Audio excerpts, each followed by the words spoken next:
Welcome back to the channel, everybody. In this episode or this video, we are going to be just showing you how we take the rest of the main vegetable garden and put it to sleep for the winter. You'll see that we're going to go ahead and take up everything,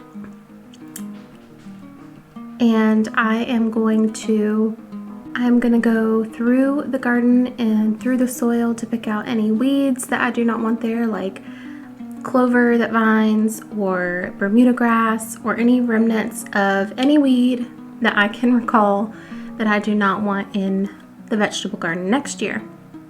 I'm just putting the weeds in this bucket so that we can toss it over the back fence into the woods once we're finished.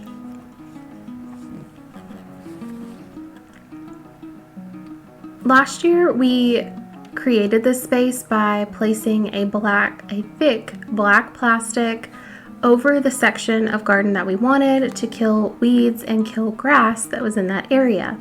That worked wonderfully.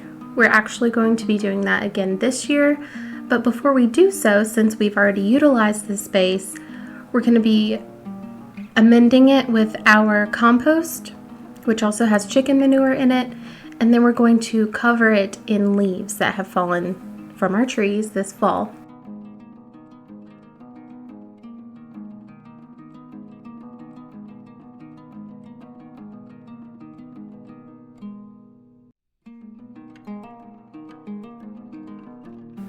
When you dig weeds out of your garden, you may have a fancy knee pad, one that's really squishy.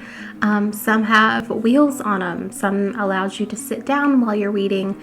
I currently use a cardboard box.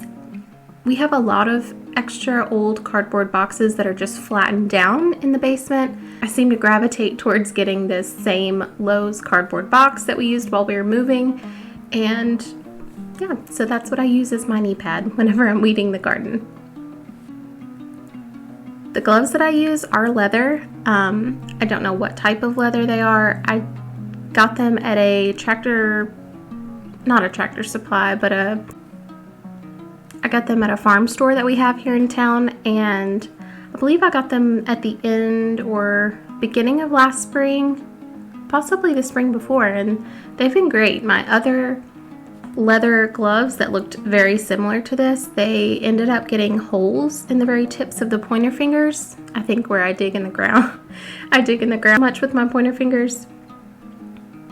So since replacing those with these have been wonderful. During this segment, you're going to see Dan using a pickaxe in the ground. While we do agree with the no-till method, we find it that the pickaxe does help us break up the ground to allow the amendments that we're placing on it to kind of mix in with the other layers of soil that we created the previous year.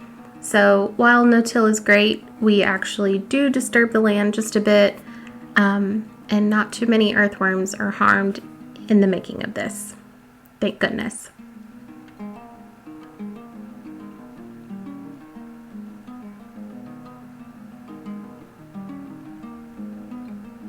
While he's going around mixing in the compost and chicken manure in with our previous soil or the soil that's already there, I'm going to go ahead and just complete the rest of weed picking through the rest of the garden and putting them into the bucket. Ruthie loves to be chased. She loves to be ran up on. She loves the thrill of the chase. So you'll see Dan chasing her here with the wheelbarrow. She's not scared. She absolutely loves it. Don't worry about her. She would let you chase her with that thing probably all day long. Our compost bin is toward the back. You'll see the chicken coop back there. Our compost bin is actually behind that on our back fence. And so we use our wheelbarrow to carry that back and forth.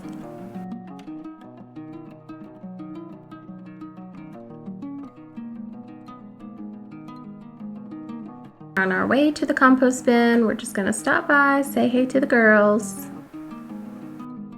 Our chickens get a diet of an organic feed that we get at Tractor Supply Company, and along with that we do give them kitchen scraps, such as lately they've gotten broccoli and cabbage and pretty much any scraps that we have from the kitchen. So, and they do walk around the yard quite a bit. We let them out. We try to at least once a day or once every other day, let them outside of the run and coop and let them peruse through old leaves that we have piled up in the back to find bugs and lizards and all kinds of good stuff back there. So they have a wide variety of in their diet.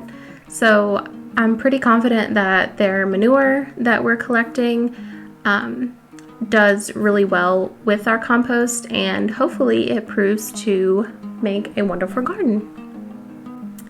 But yes, here's our compost system. Dan built this using pallets. It's pretty much the first thing that we built when we moved into the house because I knew that I absolutely did want a compost pile because I knew that a garden was in our near future. So the first year that we moved in, Dan collected these pallets from around town, trying to find the best ones that he could find, and he put them together. You'll see here that the left side is much wider and much wider than the right side. This is going to be the side that the compost is quote-unquote finished or more mature than the right side. The right side is where we're going to be placing our kitchen scraps, and we layer it with leaves and chicken manure. And over time, that's going to break down, and then eventually, as a system, we'll move the right side over to the left. But anywho, long story short, we'll go over that in another video probably. But for today, just know that the left side is quote-unquote finished compost. And this is all consisting of chicken manure, leaves, and kitchen scraps that we have, any yard trimmings we like to collect. We'll push mow a certain area of the backyard and or the front yard. We'll collect those grass clippings in a bag, and those also go into the compost during the summer and spring and even into the fall. So we have the greens, the browns, a good mixture for our compost.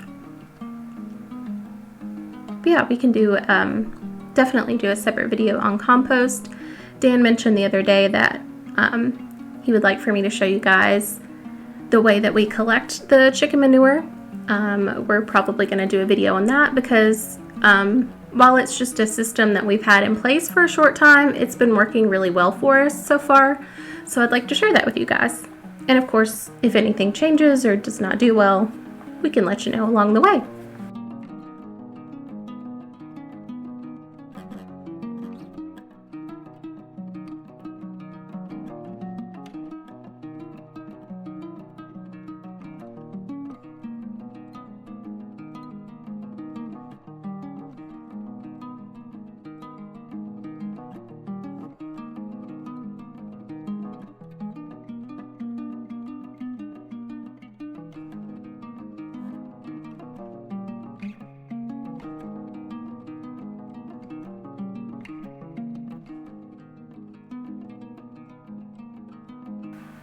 So after we spread the compost manure mixture onto the garden, we just take a metal rake and rake it back and forth to make it an even layer. And then from there, we took a tarp and collected leaves in the backyard.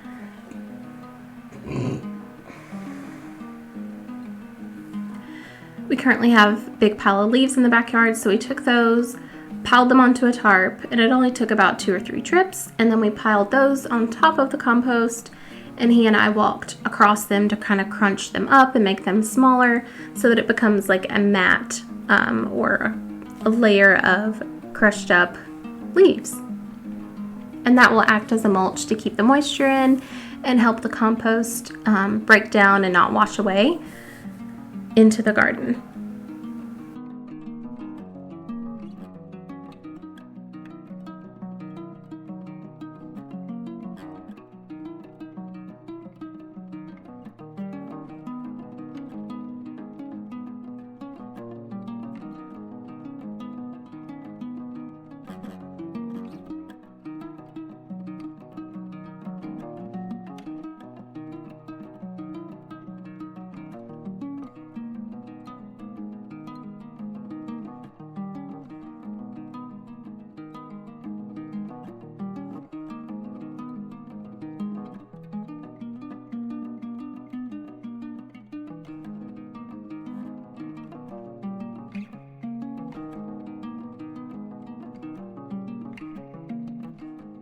All right, well that about does it. I did not capture us crunching up the leaves on the garden. I think that I was pretty wore out by this time and completely forgot to record it.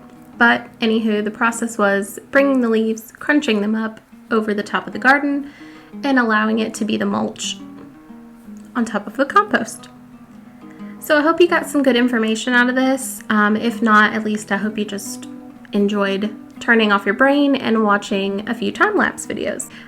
Regardless, I hope that you stick around for our next videos. I'm trying to do a little bit more videos in the kitchen, trying to teach you what I know about cooking or baking, what have you. And we will continue garden content because guess what? It's time to start planning. So stick around. We'll have some more videos for you, hopefully some more informative videos that will help you along your way if you are venturing into a gardening journey. So yeah, stick around, hang out with us. If you have any questions or comments or feedback, please put them down below. I've had a lot of you comment on some of my videos lately, and I love commenting back. It's good community, good conversation, and I've been learning a lot from you guys. So I hope you have a great rest of your week, and we will talk soon.